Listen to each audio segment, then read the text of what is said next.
Halo guys, this is Yermi Art and welcome to my channel. Buat yang baru datang, aku ucapkan selamat datang dan jangan lupa tekan tombol subscribe. Karena dengan kalian menekan tombol subscribe itu tandanya kalian mendukung aku untuk terus membuat video-video baru. Hari ini aku bakal bikin review tentang malam final pemilihan Putri Indonesia 2020. Jadi langsung aja kita mulai video ini. Pemilihan Putri Indonesia yang diadakan pada tanggal 6 Maret 2020 sudah berlangsung dengan sangat meriah. Oke, kita langsung aja review. Yang pertama itu review tentang malam finalnya.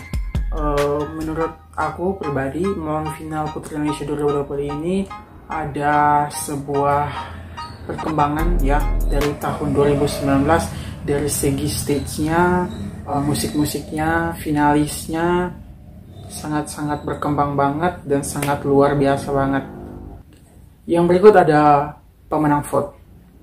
Di popular vote ini kan pemenangnya itu berhak dan lanjut ke top 11.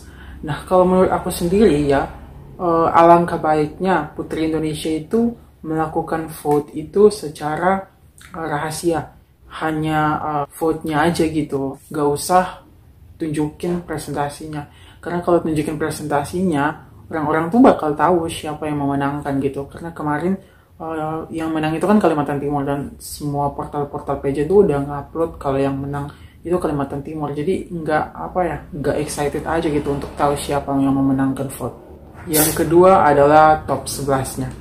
Top 11-nya menurut aku deserve semuanya. 11-11-nya berkompeten banget dan layak ada di top 11, yang dimana para finalis itu harus speech tentang isu-isu di Indonesia.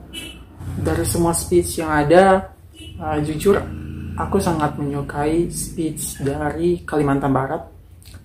Speechnya berisi banget, tidak bertele-tele, on point banget, dan pronunciation-nya bagus, pede banget, gak terbata-bata. It's a really good, but harus disesalkan karena Olivia tidak bisa lanjut ke babak berikutnya.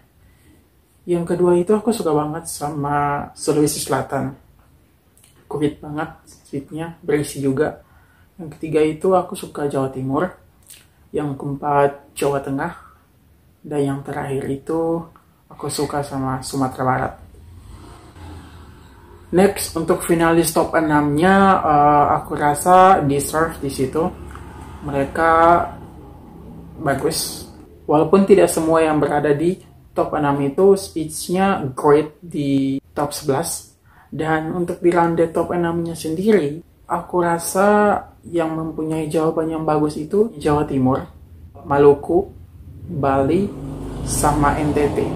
Dan di top 6 ini juga terjadi sebuah insiden sangat viral, yaitu insiden di mana Kalista tidak mampu menyebutkan 5 sila Pancasila. Nomor 4,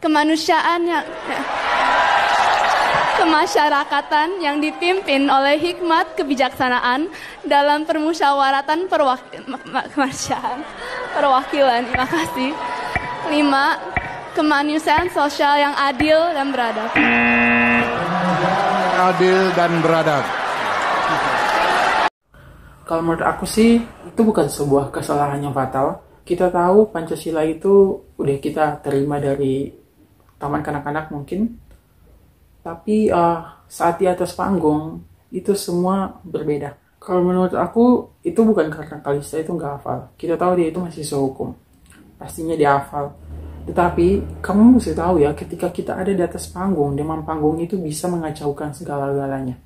Kalista udah try to do the best-nya. Walaupun emang dia grogi banget, dia berhasil melakukannya. Walaupun terjadi kesalahan di akhir, tapi it's okay. Dia mampu mengalahkan groginya, tetap menjawab, tetap tersenyum, walaupun dia sudah melakukan kesalahan.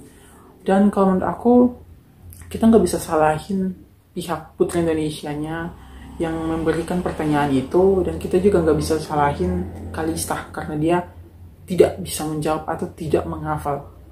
No, Kalista bukan tidak menghafal, tapi sekali lagi, ini adalah demam panggung. Kita semua manusia, kita semua punya kesalahan. Karena itu stop untuk ngebully Kalista. Untuk top 3-nya, Kalau menurut aku ya, personally, kalau berdasarkan penilaian untuk top 3-nya dari top 6, menurut aku yang layak untuk ada di top 3 itu Jawa Timur, Bali, NTT, atau Maluku. Karena apa? Karena jawaban yang mereka berikan di top 6 itu sangat-sangat komplit untuk dilanjutkan ke ronde berikutnya. Di sini aku sayangkan banget jawabannya bagus dengan penampilannya bagus, NTT sama Maluku tidak bisa lanjut ke top 3 gitu. Jawaban mereka tuh bagus banget dibandingkan dengan, sorry to say, Jihan, karena jawaban yang diberikan Jihan itu tidak memberikan solusi yang baik gitu. Kalau menurut aku sih ya, dengan memblok haters itu bukan sebuah penyelesaian yang bagus. Karena kita sebagai public figure ya, kita harus menunjukkan sikap yang baik dan benar, sikap yang menginspirasi orang gitu. Kalau kita menanggapi sebuah tanggapan yang gak baik tentang kita dengan ngeblok, itu sama aja kita gak mau mendengarkan pendapat orang, maupun jelek atau buruk. Kita gak siap untuk mendengarkan pendapat orang gitu. Jadi ya, kalau menurut aku jawaban dari Jihan itu gak mampu mengantarkan dia untuk ke top 3. Tetapi entah ya, gak tahu kenapa juri memilih Jihan untuk ke top 3. We don't know. Mungkin kalian tahu, kalian bisa komen di bawah. Next, untuk top 3-nya, kalau dilihat dari jawaban mereka, dari pertanyaan yang diberikan, aku yakin banget kalau yang menang adalah Bali. Why? Karena jawabannya bagus, jawabannya sangat tertata dengan baik, sangat mencerminkan Putri Indonesia sendiri. Sehingga waktu dia ngomong tuh, aku langsung bilang, you deserve to win, kamu bakal menang gitu. Tapi pada kenyataannya, yang menang adalah Raraya Putri. Kalau menurut aku personal ya, yang ke Miss Universe itu aku pengen banget si Ayu Saraswati, ke internasional itu Ayu Maulida, dan ke supranasional itu Jihan. Kalau itu menurut aku sih. Kalau menurut kalian apa? Komen di bawah. Dan next, kita ke rumor tentang Putri Indonesia. Yang pertama adalah mantan kontestan ajang sebelah tidak bisa lanjut untuk jadi pemenang. Ini adalah rumor yang rahasia lagi. Ini udah menjadi konsumsi publik ya. Apa menurut kalian ini adalah rumor atau benar-benar sebuah kenyataan? Komen di bawah. Rumor yang kedua adalah Angel Virginia Bulan, wakil NTT, diloloskan hingga 6 besar bukan karena dia berkualitas, tetapi karena dia disupport oleh provinsinya, yakni NTT, yang juga mensupport besar-besaran pemilihan Putri Indonesia 2020. Menurut kalian rumor ini benar atau tidak? Silahkan komen di bawah. Rumor yang ketiga yaitu Putri Titipan. Nah, banyak banget nih rumor yang beredar kalau Putri Indonesia 2020 ini adalah settingan belaka, karena sebenarnya pemenangnya udah ditentukan dari awal siapa yang bakal menang. Berbagai rumor-rumor yang terdengar di belakang sehingga orang berspekulasi bahwa emang Ayu Maulida ini udah ditetapkan sebagai juara.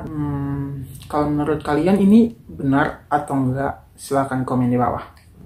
Oke, itu aja sih review tentang Putri Indonesia 2020 dari aku, tentang pergelarannya hingga rumor-rumor yang beredar. Kalau menurut kalian ada yang kurang atau ada yang mau ditambahkan atau ada yang kelebihan atau ada yang tidak benar, silahkan kalian komen di bawah, karena kita sama-sama mencari tahu, mereview hasil dari Putri Indonesia 2020 ini. Dan aku juga mau ucapin selamat untuk Ayu Maulida, Ayu Saraswati, dan Jihan yang sudah terpilih menjadi Putri Indonesia 2020. Silakan mengembangkan tugas kalian dengan baik dan membanggakan Indonesia di ajang internasional. Biar tahun ini kalau perlu Indonesia gondol 3 crown. Amin, amin, amin. Oke, itu aja video dari aku. Thank you banget udah nonton video ini. Dan see you next video.